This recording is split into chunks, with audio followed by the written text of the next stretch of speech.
Salut la gang, Faber Glass de MMA Talk et je suis là aujourd'hui pour ma revue du TKO 47. Ça a eu lieu jeudi dernier, le 11 avril, au complexe sportif Claude Robillard de Montréal.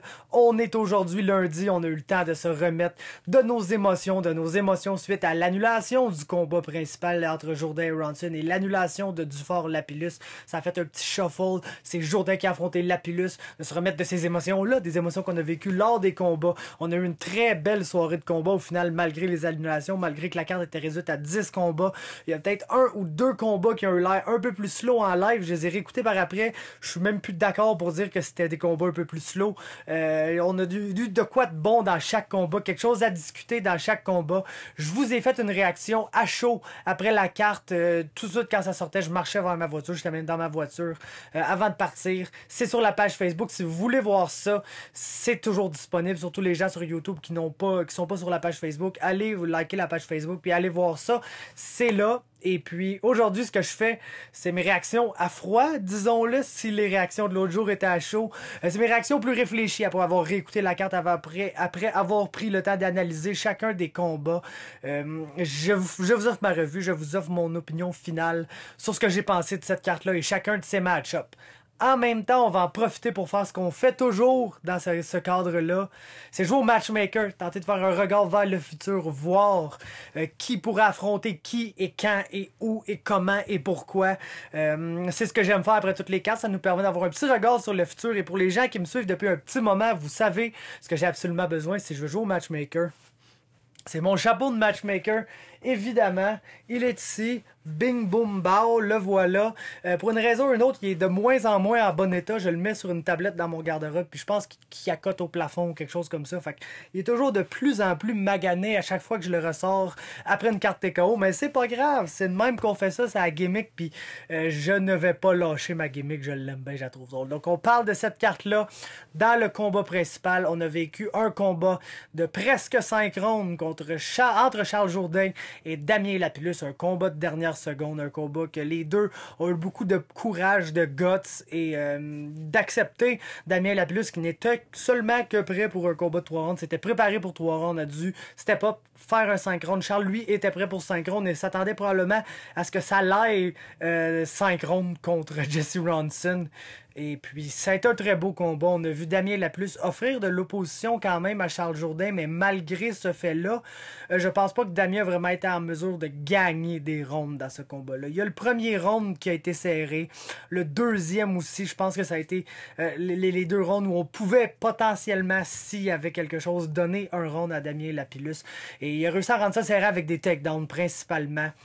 Et il ne faisait pas mal à Charles Jourdain debout. La chose qui m'a un peu surpris, ou peut-être, c'est que Charles Jourdain n'avait pas vraiment l'air de lui faire très mal debout, à lui non plus. Puis c'est certain que Damien était beaucoup plus gros que Charles dans la cage. Charles est un type quand même grand et élancé pour sa catégorie de poids. Ça fait que, en termes de grandeur, je pense pas qu'il y a vraiment quelque chose à se reprocher par rapport à la majorité des 155 livres. Cependant, quand on parle d'épaisseur, de thickness en anglais, c'est là qu'on voit une différence. Puis je pense qu'on a vu exactement la même chose samedi soir dans la cage entre Max Holloway et Dustin Poirier. Puis en rétrospective, je crois que si on avait peut-être eu Jourdain contre Ronson, c'est peut-être un peu dans ce sens-là que ça se serait dirigé. Parce qu'il faut se dire que Lapillus est aussi un 145 livres. Oui, un 145 livres qui avait probablement pas une diète aussi stricte qu'à l'habitude puisqu'il se battait 10 livres plus lourd et qu'il avait moins de poids à couper. Donc, il a repris une plus grosse portion de son poids qui le reprendra à 145 livres. Donc, oui, nécessairement, Lapillus était de shape 155 livres dans la cage. Jesse Ronson ne pourrait jamais, dans ses plus grands rêves, faire 145 livres. Donc, je pense que si on avait eu Jourdain Ronson ce soir-là, on aurait peut-être vu un genre de combat à la Holloway contre Poirier où la personne avec l'avantage de power aurait probablement, selon moi, selon mon analyse, réussi à aller chercher ce combat-là. Ça aurait probablement été une guerre aussi, mais c'est pas ça qu'on a vu. On a vu Jourdain contre Lapillus et bien sincèrement, je pense qu'il n'y aurait pas pu avoir un meilleur scénario pour Charles Jourdain et pour la carrière de Charles Jourdain dans ce combat-là parce que pour la première fois, il a affronté quelqu'un qui était assez gros, assez puissant pour encaisser ses coups, encaisser ses attaques surprises qui sortaient de nulle part et l'amener dans les rounds plus loin, l'amener au 4e round, l'amener au 5e round. TJ Laramie l'avait fait, oui, mais dans un combat absolument non compétitif. rétrospectif où Charles n'avait pas eu la chance de s'exprimer et de dig deep dans ces rounds-là. Il a dû le faire dans ce combat-là, et plus Charles dig deep, plus il a commencé à enlever le combat de façon assez claire. À partir du 3e round jusqu'au 4e round, et puis finalement au 5e round, ça a été des rounds clairement en faveur de Charles Jourdain. Même si j'avais scoré les 2 premiers rounds en sa faveur d'une manière ou d'une autre, ça a été de loin les rounds les plus dominants pour lui, et ça nous a montré qu'il était capable de dig deep, qu'il aurait été probablement capable de se faire frapper très fort et d'être là dans les derniers rounds contre Jesse Ronson. Et oui, ça aurait probablement été une performance héroïque de sa part, mais en rétrospective, je pense pas que ça aurait été une performance victorieuse, parce que ça a été difficile de finir Damien Lapillus. Il a réussi au 5e round, mais ça a été difficile. On a vu que le pop qu'il a à 145 livres ne se transfère pas nécessairement à 155 livres. Et puis ça aurait été très difficile de battre Jesse Ronson dans ces circonstances-là, mais il faut qu'on arrête de parler de ce combat-là. On le verra probablement jamais. Après le combat, Charles a mentionné qu'il voulait se tester à ce point-là, qu'il l'a fait, qu'il s'est rendu compte que c'était vraiment un 145 livres. Il a même peut-être évoqué pour la première fois de sa vie 135 livres, qui bien sincèrement... si on regarde les gars dans l'UFC, Charles serait un 135 livres, oui. Cependant, il y a des changements au niveau du weight cutting et ces choses-là qui font que je pense que Charles va être dans l'UFC. Si c'est pas à la fin de cette année ici, ça va être au début de l'année prochaine, le gros max. Mais à son arrivée, ou du moins peu après son arrivée, d'après moi, il y a des changements qui vont faire que Charles va pouvoir gagner encore un peu de masse musculaire comme il continue à le faire. Il est encore très jeune, et devenir un 145 livres, un vrai 145 livres de bonne grosseur dans l'UFC. Mais si on se parle en ce moment précis, si Charles arrive dans l'UFC demain matin, je pense pas qu'il est aussi gros que les Habits, que les Max Holloway, que les Alexander Volkanovski, qui est pas un grand gars, mais qui est gigantesque. Et puis, il y a vraiment des monstres à 145 livres dans l'UFC. Et puis, je pense que Charles aurait peut-être des difficultés avec les plus hauts échelons. Si on parle dans ce moment même, chose qui est même pas concevable de passer, envoyer Charles se battre contre un des meilleurs featherweight dans l'UFC. Mais bref, ça arrive plus rapidement qu'on le pense dans son cas, surtout après une performance comme il a fait contre Damien Lapillus, qui reste un vétéran qui avait, je pense, 30 combats à sa fiche. Il a 17 victoires et 11 défaites, avec un nul puis un no contest. Ça fait 17, 11 plus 2, ça fait 3. Ça fait exactement 30 combats professionnels à sa fiche. C'est son 31e combat pro. Charles disputait son 11e combat pro. 10e combat pro. Donc, on voit une grosse marge d'expérience. On a vu le talent de Charles qui l'a emporté. Son grappling, je pense qu'il était le meilleur grappler des deux. Non, c'est pas lui qui cherchait le takedown. C'est clairement Damien qui le faisait. Mais une fois arrivé au sol, Damien ne pouvait pas contrôler Charles. Ne pouvait pas rien faire avec Charles. Il a passé près de se faire passer des soumissions.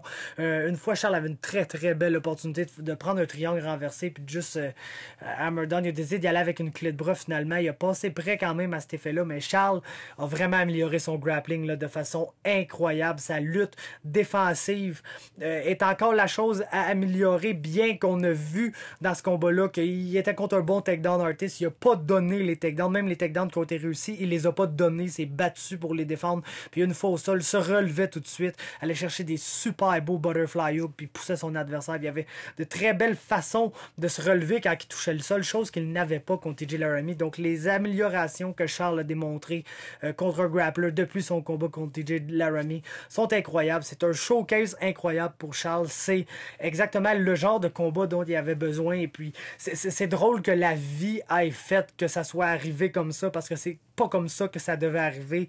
C'est sûr que le combat contre Jesse Ronson, s'il arrivait quelque chose puis il le surprenait au premier round, comme j'avais prédit qu'il allait le faire, bien que en rétrospective, je suis pas confiant que cette prédiction-là serait arrivée, comme je l'ai mentionné plus tôt, mais s'il avait réussi ça, c'est sûr que là, il était catapulté directement dans les plus hauts niveaux, puis il affrontait, à la Marc-André Barriault, un Andrew Sanchez de la division des 145 livres à son premier combat UFC.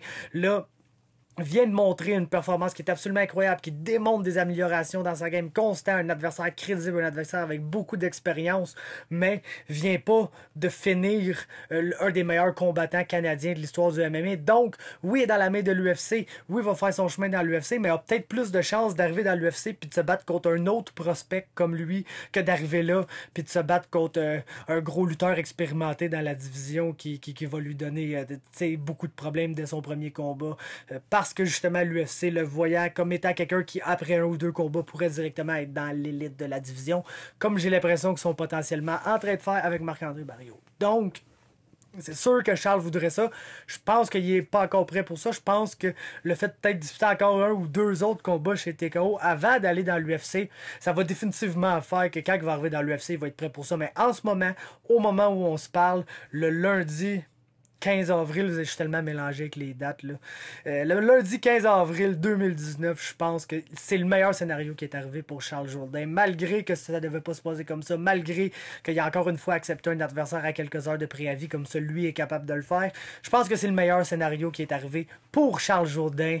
Et là, je dis bien pour Charles Jourdain parce que c'est sûr qu'il y a des gens qui sont un peu mécontents par rapport à ça, on va y en venir, mais pour Charles Jourdain, je pense que le meilleur scénario possible est imaginé. Maintenant, pour la suite des choses, qu'est-ce que je verrais? Donc, pour Charles Jourdain, c'est évident, ça va être à 145 livres. Il y a deux options.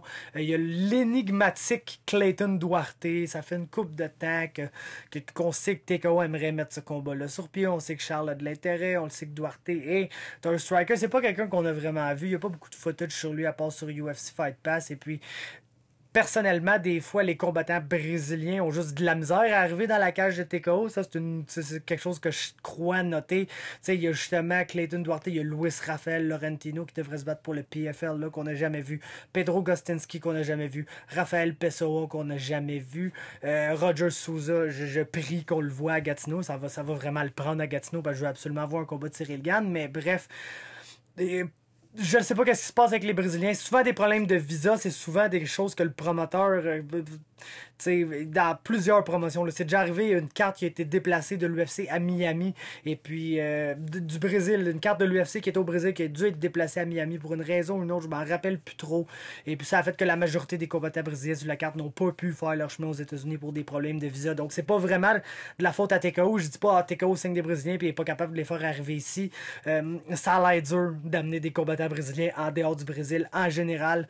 Donc Clayton Duarte, ça pourrait être une option. Sinon, l'autre option, l'option qui vendrait, peut-être pas l'option que Charles va vouloir faire tout de suite, mais l'option qui vendrait, l'option qui serait énorme, et l'option que si ça se matérialise, c'est probablement ce que les partisans et l'organisation vont vouloir pousser, c'est un rematch avec Alex Morgan. Et pour ça, il doit battre Caio Machado. Si Caio Machado, pour une raison ou une autre, bat Alex Morgan, mais là, je pense que c'est lui qui va se qualifier pour ce combat-là contre Jourdain. Donc pour Jourdain, j'irai avec Clayton Duarte ou le gagnant de Morgan contre Machado, qui va avoir lieu en juin seulement. Donc je sais pas si Charles, d'après moi, je m'attends à voir Charles sur la carte de juin. Je sais qu'il aimerait prendre une petite pause. Je ne sais pas si sa pause va être plus longue que le mois de juin. Si c'est plus long que le mois de juin, donnez-lui le gagnant de Machado Morgan. Je pense que c'est vraiment le combat qui vendrait le plus ici, spécialement si c'est Morgan qui est personnellement celui que je m'attends à ce qu'il gagne.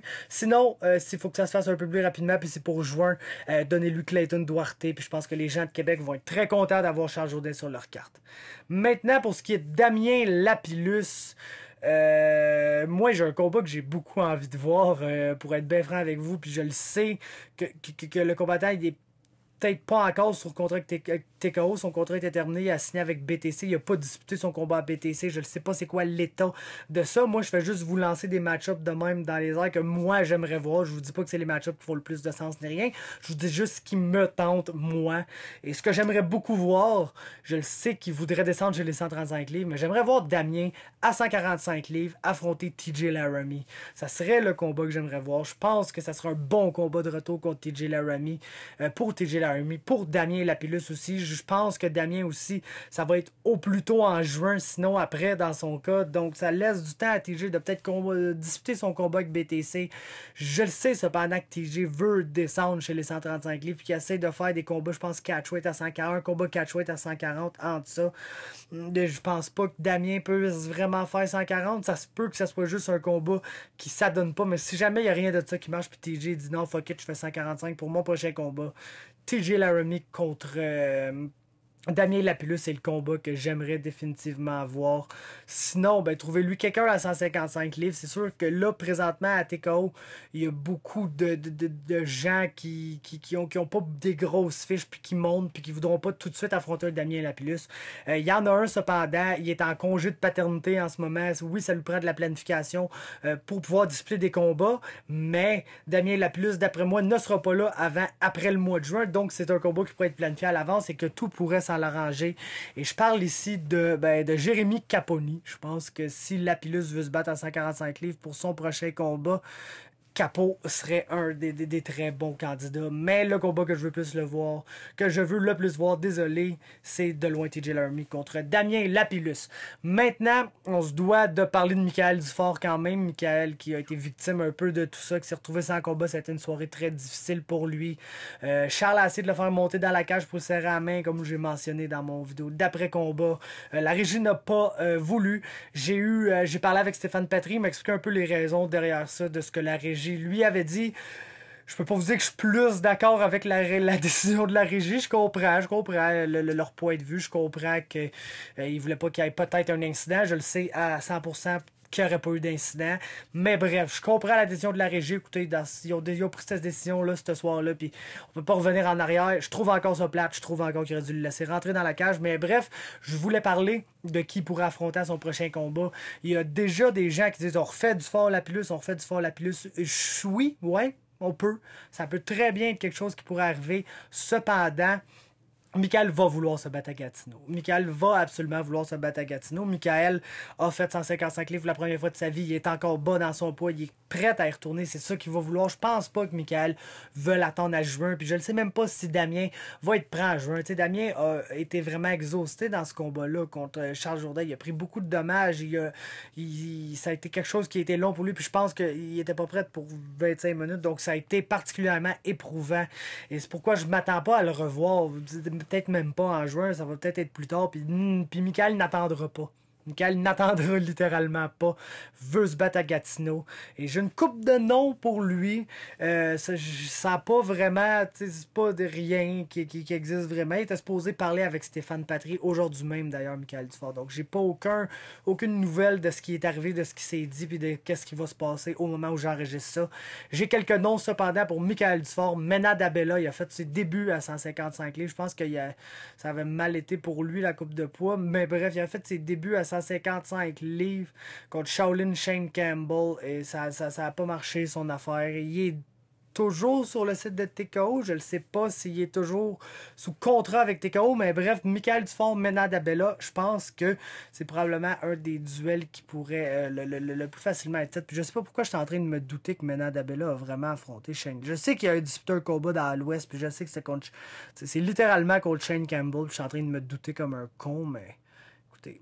Des fois, ça arrive pendant... Ouais, c'est ça, Shane Campbell. Exactement. Il a perdu un combat par décision unanime contre Shane Campbell. Et c'était dans le cadre du Unified 36. Une très bonne promotion dans l'Ouest, ce Unified MMA. Donc, je sais pas s'il est sous contrat avec Unified, je sais pas s'il est encore sous contrat avec TKO, mais il est encore sur le roster du site internet. Fait que je vais espérer qu'il est encore sous contrat avec TKO et qu'il accepterait de se battre à Gatineau contre Michael Dufort. Sinon, il y a Alexis Arguiriou, ça fait excessivement longtemps qu'on l'a pas vu. Je sais même pas si c'est encore un combattant actif, mais il est invaincu. Je sais qu'il y avait des talks un peu pour qu'il affronte Jesse Ronson à un moment donné. Ça fait une année et quelques de ça ici. Je sais pas s'il est dans le gym, je sais pas s'il s'entraîne, mais c'est un nom canadien, c'est un prospect, t'as pas besoin de l'amener de l'extérieur et il pourrait peut-être être disponible à Gatineau parce qu'on le sait que Michael, c'est à Gatineau qu'il va vouloir se battre.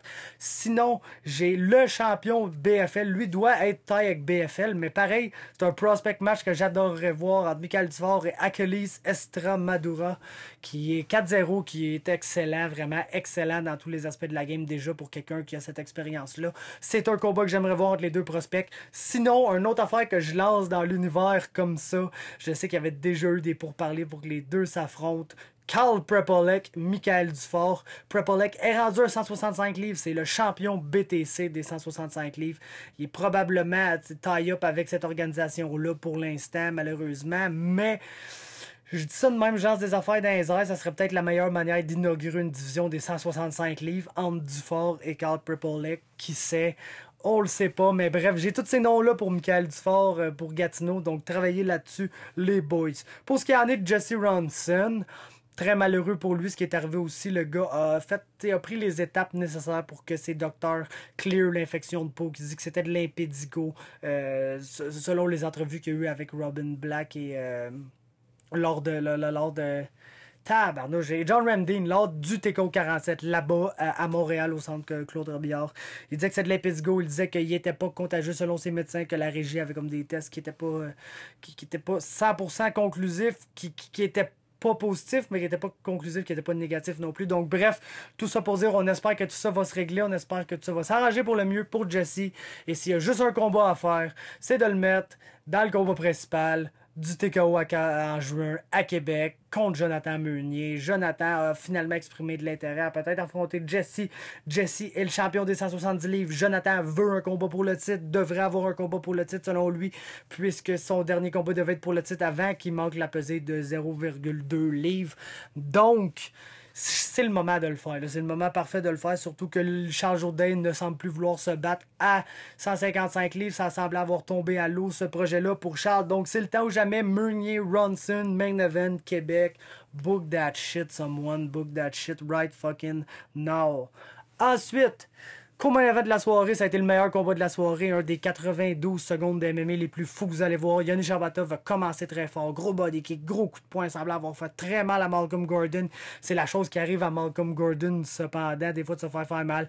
Et puis là, Malcolm Gordon, d'une manière ou d'une autre, a réussi à s'accrocher après Yanni Sharbatov, puis dès que Malcolm Gordon a les mains sur toi, il peut te soumettre, c'est ce qui est arrivé. C'était le porté dans le dos de Yoni. Il a pogné un rear naked choke. Yoni était debout. Il s'est laissé aller sur son dos pour tenter de briser le choke. C'est d'habitude une très mauvaise idée. Puis ça marche très rarement. Puis c'est exactement ça qui est arrivé. Surtout quand tu as Malcolm Gordon dans ton dos. Yoni s'est fait soumettre à 1 minute 32 du tout premier round. Dans un 90 secondes absolument ridicule. Je l'ai écouté à plusieurs reprises. Puis je vais continuer de le réécouter. Je pense que si j'avais une playlist de combats, elle serait tout le temps dans ma playlist. C'est un excellent combat qu'on a assisté, même si ça a été bref, même si j'aurais aimé en voir plus. Malcolm Gordon, pour ce qui est de la suite des choses pour lui, est maintenant agent libre. On espère vraiment qu'il va faire son retour avec TKO. Je suis sûr que son agent va essayer d'avoir un œil vers l'UFC. On ne sait pas trop ce qui se passe avec les flyweight, mais s'il y a bien un flyweight qui est méritant d'aller dans l'UFC, c'est Malcolm Gordon. Donc pour cette raison-là, je vais prioriser que Malcolm aille dans l'UFC, même si j'aimerais le revoir, parce que c'est ça que tout le monde veut accomplir comme combattant. Puis après la séquence sur laquelle il est, je pense qu'on peut pas lui enlever ça, là, vraiment. S'il a la chance d'y aller, il doit absolument y aller, pas se sentir mal par rapport à ça. Sinon, ben, on avait TKO qui ont signé Takashi Matsuba, le champion flyweight de Grachan, pour affronter Malcolm Gordon pour la ceinture TKO. Donc, si Malcolm re-signe avec TKO et ne va pas à l'UFC, je m'attends à ce que ce soit ce combat-là qui soit booké soit en juin à Québec ou soit plus tard dans l'année. Pour ce qui est de Yoni Sharbatov, j'ai entendu dire qu'il s'était blessé dans le combat. Je ne sais pas à quel moment c'est arrivé. J'aimerais ça avoir peut-être plus de détails en jasant avec lui, mais je vais quand même laisser le temps de se remettre de cette défaite-là, qui a dû quand même être dur sur le moral. Très, très long moment de préparation pour ce combat-là, qui était years in the making, et puis commencer aussi fort, passer aussi près de finir le combat pour que ça finisse aussi mal quelques secondes après. J'ai vraiment de la peine pour Yoni Sharbatov, qui est un de mes combattants préférés et quelqu'un que j'ai identifié comme étant probablement le meilleur prospect canadien en MMA l'an dernier. Puis tu sais, je pense encore ça. Je pense que Yoni a un ceiling absolument incroyable là, dans le sport, si c'est ça qu'il veut faire. Et puis moi personnellement, j'aimerais beaucoup le revoir. Puis j'aimerais beaucoup le revoir particulièrement contre Kendrick Latchman. On va parler de Kendrick Latchman dans quelques instants. Je vous en dirai plus sur ce que je pense de lui à ce moment-là, mais je pense que le combat entre Yoni et Kendrick Latchman pourrait vraiment être un très bon combat, et un combat qui placerait le gagnant en très bonne situation pour se rebattre pour un titre tôt ou tard, parce que oui, ça n'a pas duré longtemps entre Yoni et Malcolm, mais si Malcolm en venait à rester, je pense que l'intérêt de voir un combat plus long entre Yoni et Malcolm reste là pour les partisans, et si Yoni réussit à se bâtir une autre séquence de 2 ou 3 victoires, pourrait fort bien se retrouver comme étant le seul adversaire logique pour se battre pour ce combat de championnat-là contre Malcolm Gordon. Donc je pense qu'un rematch n'est pas à exclure dans un futur, je vous dirais, à moyen terme pour Yoni Sherbatov, mais pour l'instant, j'aimerais le voir affronter Kendrick Latchman. Finalement, je sais pas pourquoi je dis ça, on n'est pas proche de la fin du tour, on est seulement qu'au dernier combat non-title avant les deux combats de titre. C'est Xavier Alaoui. Je sais pas si j'ai tant grand chose à dire sur ce combat-là. Et c'est pas parce que c'était pas bon, c'était absolument génial. Xavier a juste 100% fait ce qu'il fallait. Il a fait ses devoirs sur Johnny Baldridge. Je sais que c'est un power striker très dangereux debout, qui a peut-être une petite lacune au niveau du combat au sol, qui lutte défensivement pas mal, mais si tu set up bien ton shot, tu vas être en mesure de le takedown. Et rendu là, tu vas avoir l'avantage. C'est ce que Xavier a fait. Il a bien set upé son takedown. Il l'a réussi.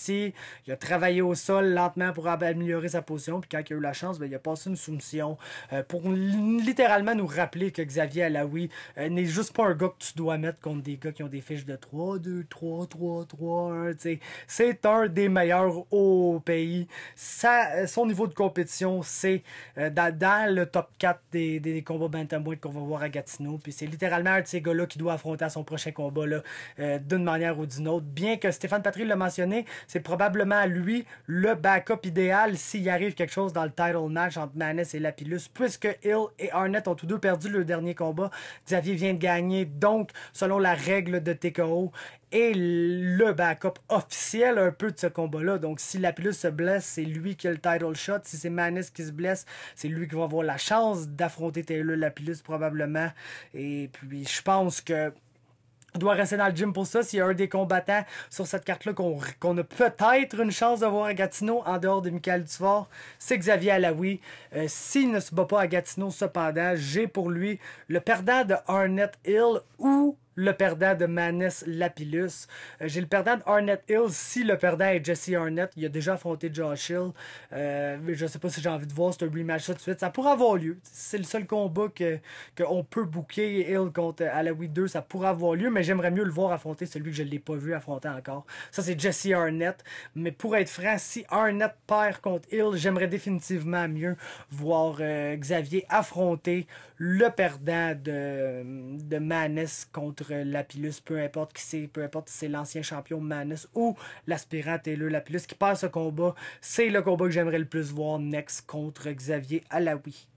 Maintenant, pour Johnny Baldridge, faut le retourner un peu plus bas dans les rankings. Oui, c'est quelqu'un qui donne un bon spectacle quand il a la chance de se battre debout.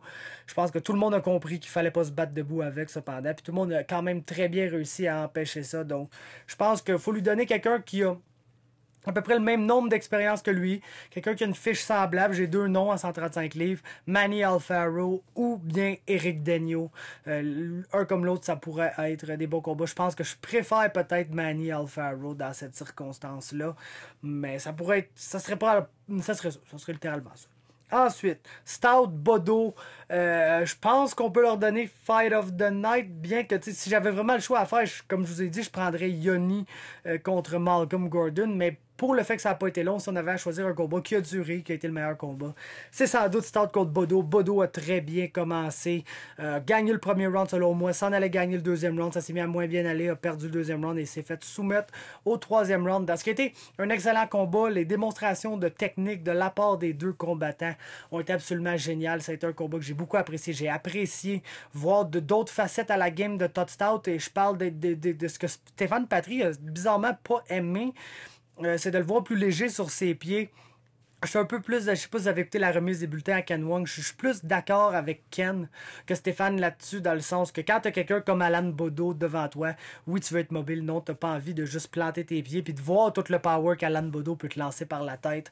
Je pense que Todd Stout avait vraiment la bonne approche dans ce combat-là. Rester à l'extérieur, beaucoup bouger, puis quand il avait la chance, rentrer à l'intérieur au complet, aller chercher le clinch, aller chercher les coups de genoux, les coups de coude. Le Bodo en a donné aussi. Bodo a été vraiment excellent pour quelqu'un qui a quand même 8 combats, mais pas beaucoup d'années d'expérience en général en MMA. C'est une excellente performance que de se battre contre Todd Stout, qui selon moi était le meilleur adversaire de sa carrière, et ça, de loin. Oui, il y avait un combat à l'UFC contre un adversaire qui était de bon calibre, oui, mais je pense que Todd Stout est d'aussi bon calibre. Il était quelqu'un qui est littéralement de calibre UFC, qui malheureusement n'y est pas, peut-être pour des raisons que certains d'entre vous savent, mais bref, tout ça pour dire, Todd Stout contre Alan Bodo, ça va être un combat exceptionnel. Et puis, c'est un combat qui fait le matchmaking facile. C'est un tournoi.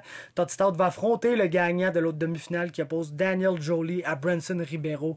Et pour ce qui en est d'Alan Bodo, c'est assez clair. Il doit affronter le perdant de ce combat-là. Et probablement que les deux perdants qui s'affrontent, le gagnant de ce duel-là pourrait être le prochain en ligne pour affronter le gagnant du championnat, que ce soit Stout ou que ce soit le gagnant de Jolie Ribeiro. Donc, je pense que ça rend le matchmaking vraiment facile ici. On passe au combat de Yoann Lennes et Bertin Desclous, combat qui a fait immensément réagir beaucoup de gens, spécialement dans la région de Québec, spécialement des gens qui sont des amis de Danny Mallette, mais Yoann Lennes est un combattant qui, tôt comme ça dans sa carrière, a déjà une des plus gros accueils de la foule, une des plus grosses ovations, une des plus gros taux d'encouragement durant son combat, un des athlètes que les médias sont le plus intéressés à aller rencontrer après le combat. Il y a quelque chose de spécial avec ce Yoann Lennes-là, et puis je sais que Danny Mallette ne voit pas ça. C'est sûr que si tu compares le combat debout des deux, il y a un clair avantage pour Danny Mallette qui fait littéralement du striking depuis sa tendre enfance, mais je pense que c'est juste à dire, puis Danny Mallette l'admettrait, peut-être qu'il voudrait pas admettre ça, mais je pense que c'est un peu le même scénario au sol. Je pense que si on a un Yoann Lennes qui réussit à rentrer dans les jambes de Danny Mallette, et puis de l'amener au sol, ça pourrait être un très long moment pour Danny Mallette. Autant que si Yoann reste debout contre Danny Mallette. Il y a beaucoup de Yoann et de Danny Mallette. Hein. Je pense que c'est ça. Si Yoann et Danny restent debout un contre l'autre, ça pourrait très mal aller pour Yoann. Si ça va au sol, ça va probablement très mal aller pour Danny. En plus, les deux, ça y est, les deux veulent vraiment se battre. Puis c'est pourquoi que je viens de vous spoil mon matchmaking avant même de parler du combat. Mais c'est ça. Yoann Lennes, Danny Mallette à Québec. Faites ça. Le Dieu merci. Quelqu'un fait ça. Tabardouche, ça pourrait être le co-main event de la soirée dès maintenant. Fait que tu sais, on n'a pas le choix de faire ça. Pour ce qui en est du combat, moi j'ai été impressionné par Yoann. On n'avait pas vu son combat debout. Oui, ça a été excessivement wild, mais ça a été de plus en plus wild. Plus le combat avançait et plus Yoann commençait un peu à manquer d'énergie. Puis il n'y a pas gaz out. Ça a été vraiment très bon de sa part.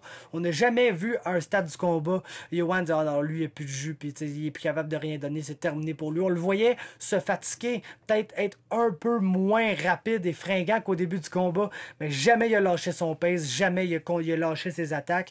Et puis oui, ça a été très wild. Oui, il disait ce qu'on disait en anglais, swinging for the fences, des hooks de très loin, puis c'était wild, puis ça avait l'air que chaque power punch était pour arracher la tête de Bertin.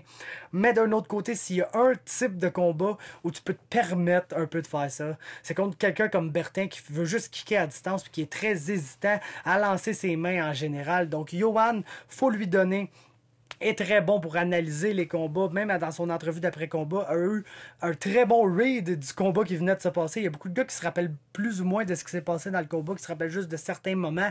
Yoann semblait, dans ce combat-là, avoir analysé chaque seconde de ce combat-là et savoir, en tout moment, où il se retrouve, pourquoi il se retrouve là, qu'est-ce qui a causé qu'il se retrouve là, s'il y a quelque chose qui a essayé qui n'a pas marché, ou s'il y a quelque chose qui a essayé qui a marché, puis ça fait qu'il se retrouve là, puis une pensée très analytique du combat qui venait juste d'aller discuter. Le gars avait juste le temps de prendre sa douche après son entrevue, avant son entrevue d'après-combat, c'est-à-dire. Donc, Yoann est un combattant très intelligent, un étudiant de la game, quelqu'un qui ne fait que checker des vidéos, qui s'entraîne dans le gym à longueur de journée, qui est debout à des heures pas possibles le matin pour aller s'entraîner au gym, qui s'entraîne comme un malade, puis après, qui va travailler dans un gym à regarder des vidéos de ses adversaires, regarder des vidéos des derniers combats et regarder les techniques qui sont à la mode, et pas à la mode dans le sens où il veut suivre les trends, mais regarder c'est quoi les techniques qui se pratiquent dans la MMA en général au plus haut niveau. C'est un étudiant de la game, c'est un gars qui arrête pas 30 secondes, puis qui a déjà la mentalité de quelqu'un qui va réussir. Là. Il me fait penser, bien sincèrement, à Marc-André Barriault. Je lui ai déjà fait part de ça. Je vous le révèle aujourd'hui publiquement. Les deux me font penser un à l'autre. Yoann, il est pas le meilleur. Là. Puis on l'a vraiment vu dans son combat contre Bertin. Son striking a beaucoup de chemin à faire encore. Mais pourtant, son mindset, il a déjà le mindset du meilleur. Yoann pense déjà qu'il va devenir le meilleur dans ce combat-là, qu'il va travailler pour devenir le meilleur, puis il sait c'est quoi la charge de travail qu'il a à se mettre sur le dos, puis il est prêt à l'accomplir, et puis il y a vraiment une mentalité et qui me fait penser à celle de Marc-André Barriault et tout. Il y a beaucoup de similarités entre eux, les deux sont très familiaux, ils ont une clique de monde de leur famille, puis de leurs commanditaires, puis de leurs gens proches qui les suivent dans tous les combats, qui font énormément de bruit pour lui. Il fait vraiment, vraiment beaucoup penser à Marc-André dans la manière qu'il s'exprime, dans la manière dont, tu sais, je sais pas si vous noterez, Marc-André, il y a des réponses quand il y a des entrevues, des genres de tourneurs de phrases, de tourneurs de réponses qui reviennent souvent dans ses entrevues. Puis tu te dis, aïe, ça c'est tellement Barriault ce qu'il vient de dire. Puis on dirait que Yohan a cette même caractéristique-là, que souvent quand tu y parles, il y a une manière de s'exprimer que si tu faisais juste me lire la quote sur une feuille sans me dire qui a prononcé cette quote-là, je te dirais, ouais, ça a l'air d'être du Yohan Lennes ou ça a l'air d'être du Marc-André Barriault. Puis c'est pourquoi je trouve que ces deux gars-là se ressemblent. Donc, félicitations Yohan, très belle évolution. C'est un 3e combat pro. Je sais qu'il y a eu beaucoup de critiques par rapport à son striking et tout. C'était la 3e fois qu'il mettait le pied dans la cage de façon professionnelle. Puis le gars n'a pas l'expérience en striking d'un Danny Mallette. Loin de là. Donc le fait qu'à son 3e combat pro contre quelqu'un qui est spécialisé en striking, même si c'est pas un gros boxeur, a été game de travailler ce striking-là, a été game de passer de très longs moments debout sans aller dans sa zone de confort qui est le takedown, qui est le top control, qui est le ground and pound et le jiu-jitsu brésilien en général. Mais bref, chapeau à Yohan. Moi, je trouve que c'est une très belle performance. Puis, il faut en être fier. C'est quelque chose qui va y apporter beaucoup, ce 15 minutes-là dans sa carrière. Il lui avait juste été très brièvement dans la cage. Il avait fini ses gars rapidement. Là, il a vécu 15 minutes. Il a vécu un peu d'adversité. Il a mangé des coups. Il a continué d'avancer. Il a eu le temps de se fatiguer, mais pas se désespérer. Puis, c'est une performance qui est très importante. Autant que la performance de Mallette contre Sean Midley pour sa carrière. Là, je pense que ça n'a pas été un combat aussi serré.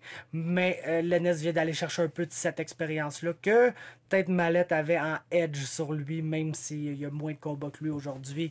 Il y a plus de cage time que lui. Donc, là, il commence à s'égaler au niveau de ces données-là. Puis, on dirait que chaque fois qu'on parle de Lennes ou de Mallette, ça finit par parler de Mallette ou de Lennes. Donc, qui s'affrontent, là, faut que ça se passe. Puis pour les gens qui disent, oh, mais il faudrait attendre que ça devienne un combat gigantesque. Non, vous attendez pas, vous bouquez ça direct là, peu importe qui gagne, les deux vont continuer à gagner leur combat d'après, puis dans 2 ans d'ici, ça va être un combat absolument gigantesque, puis en plus, ça va être un rematch. 1 + 1 = 2, laissez l'argent tomber du ciel, c'est ça qui va arriver. Pour ce qui est de Bertin Desclous, je donnerais Yukinori Akazawa du Tristar, qui est quelqu'un que TKO a signé, qui attend son premier combat, que de l'expérience pro, qui n'a pas la plus belle des fiches, qui est 1-4, mais ça fait quelqu'un qui ça fait longtemps qu'il s'est pas battu, qui est quand même énigmatique lui aussi. Donc, Bertin Desclous contre Yukinori, ça serait quelque chose de bon si on veut pas mettre Desclous contre, mettons, le gagnant ou le perdant de Poulet contre Jacqueline ou même contre Sean Mead. Je pense que Akazawa est le meilleur des match-ups. Maintenant, James Mancini, Kendrick Latchman. Je voulais prendre un peu de temps pour parler de ce combat-là parce que, pour être franc avec vous, j'avais comme 2 perceptions de ce combat-là qui ont changé aujourd'hui. J'avais trouvé d'un que c'était peut-être le combat vraiment le plus slow de la soirée, que j'avais le moins apprécié en live. Et puis, j'avais scoré ce combat-là pour Kendrick Latchman. Pour être bien franc avec vous, j'avais donné le premier round à Kendrick. Je regardais ça en live, je me disais, tabarnouche, James essaye, mais ça marche juste pas. La même chose est arrivée au 2e round.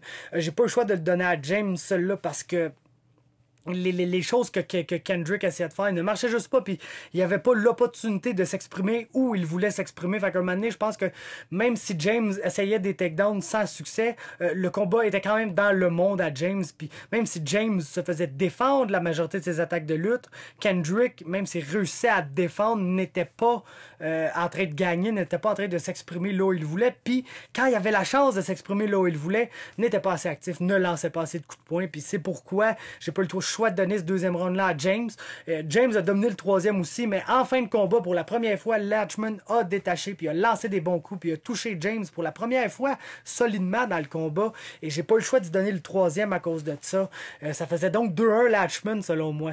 Quand j'ai réécouté le combat ici, premièrement, je l'ai beaucoup plus apprécié. Pour être bien franc avec vous, non, c'était pas un fast-paced fight. Non, c'était pas une nomination pour le combat de l'année. Loin de là. Mais on a vu des belles choses dans ce combat. combat-là. On a vu des belles démonstrations de technique. Latchman, j'ai adoré ce que j'ai vu de sa part. Son striking de reculons en bougeant bien, c'est quelque chose qui est très bien chez les flyweights. C'est une game qui marche bien. Faut juste qu'il soit un peu plus actif. S'il avait été un peu plus actif, selon moi, il aurait gagné ce combat-là sans aucun doute. Mais après avoir réécouté, je dois vous avouer que j'ai finalement scoré ce combat-là pour James Mancini. Le round qui a changé, c'est le premier round. Parce que on a vu, quand je l'ai vu live, je suis tellement habitué de voir mon boy James juste arriver, rentrer, peut-être manquer son premier takedown, mais chain Russell, puis automatiquement réussir un takedown, prendre le top, dominer de là, avoir des très fun grappling match. James Mancini, c'est un gars qui a pas peur d'aller rouler avec ses adversaires une fois au sol, ça faut se le dire, mais il a pas réussi à faire ça dans ce premier round-là. Donc dans ma tête, live, je me disais, ça va pas bien pour James, si James peut pas réussir ça, il a pas réussi, parce que qui a gagné le round?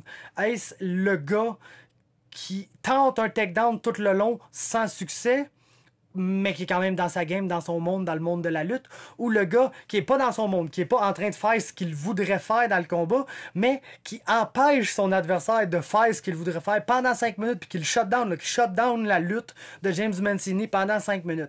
Est-ce que c'est la personne qui a réussi défensivement tout en n'étant pas où il voulait et tout en faisant pas ce qu'il voulait faire dans le combat, ou c'est la personne qui a amené le combat dans son monde sans trop avoir de succès à cet égard-là? C'est là que ça jouait, je pense, pour vrai, après l'avoir écouté, que j'ai donné ce premier round-là à James, j'ai donné le deuxième round à James toujours, et j'ai toujours donné le troisième round à Latchman pour le peu de dommages qu'il a landé dans les derniers moments du combat, qui selon moi sont allés lui faire gagner le round. Dans un round qui était serré comme ça, si Latchman avait fait un peu de dommages au premier, il aurait gagné le combat. Je l'ai scoré pour James finalement, mais split decision absolument légitime dans ce combat-là. C'est vraiment un combat, je pense, qui est intéressant pour la suite des choses, un combat que tout le monde devrait aller réécouter juste pour voir de quelle école de pensée vous êtes, parce que je pense vraiment que c'est un combat qui met deux écoles de pensée, deux façons de juger un combat d'MMA totalement différentes. La première étant la personne qui gagne et la personne qui a amené le combat dans son monde, même s'il ne réussit pas vraiment à faire ce qu'il voudrait.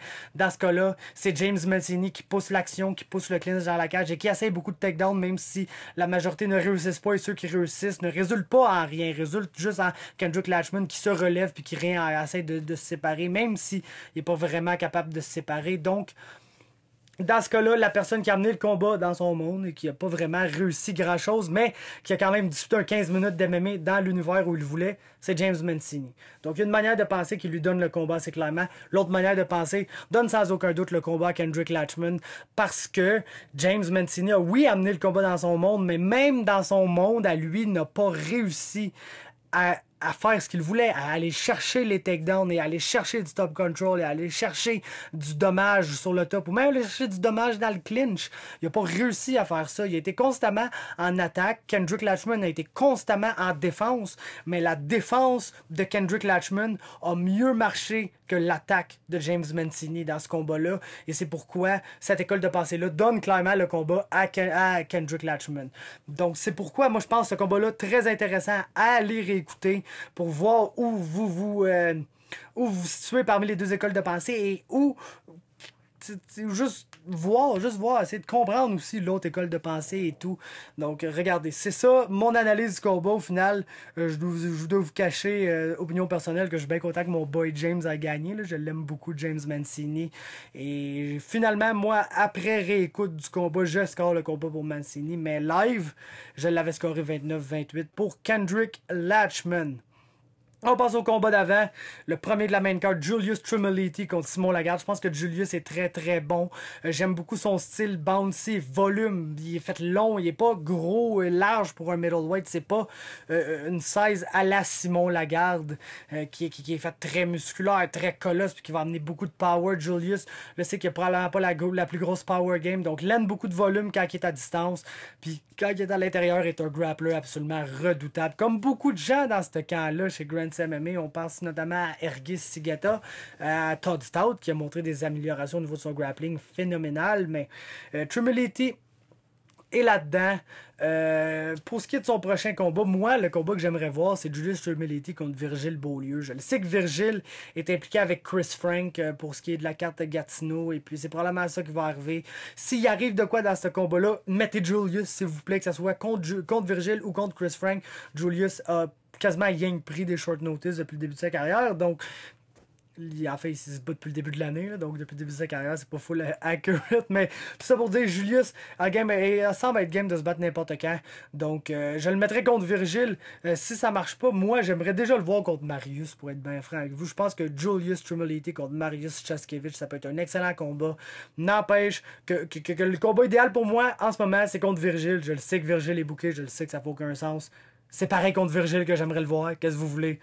Simon Lagarde, Bowley sera pas bien content, mais je veux le voir contre Bowley. C'est le combat que j'ai envie de voir. Je pense que ça serait malade. Je pense qu'on a vu Bowley contre l'Anglais. On a vu, tu sais, Lagarde, c'est un genre de Mathieu l'Anglais. Il veut frapper très très très très fort, échanger debout. Si un takedown à l'ND puis essayer de brutaliser quelqu'un en top control, va absolument le faire aussi. Puis Bowley contre l'Anglais, ça a été classique. Pourquoi Lagarde contre Bowley, ça serait pas classique? Puis je sais que Bowley est comme un peu en boxe, c'est comme un peu pas là en ce moment, puis il veut juste signer des 1 combats, puis ça marche pas vraiment à ce niveau-là. Mais bref, moi c'est ça que j'ai envie de voir, puis je dirais pas le contraire. Sinon, j'ai Francis Charbonneau s'il fait un retour. Mais le combat, je pense, qui pourrait le plus arriver, moi je regarderais ça si j'étais TKO, c'est Simon Lagarde contre Woodrow James. Woodrow James était 2-0 avant de perdre son premier combat pro contre Julius Trumoliti au BTC. J'aimerais bien voir Woodrow James échanger avec Simon Lagarde. Je pense que ça pourrait donner un combat vraiment très intéressant. Donc c'est ça que je vais mentionner. Woodrow James contre Simon Lagarde. Parce que Bowley n'est pas là, mais si Bowley était là, et mon Bowley, c'est contre lui que je te mettrais. Ensuite, Brandon Lee, Dominique Lacroix. Belle performance quand même de Dominique Lacroix, là, de prime d'abord. Je pense qu'il a surpris à son combat qui vient d'avoir lieu. J'ai checké l'heure puis j'ai crissement de quoi aller faire, man. Ça m'a déconcentré bien raide, ça, les boys.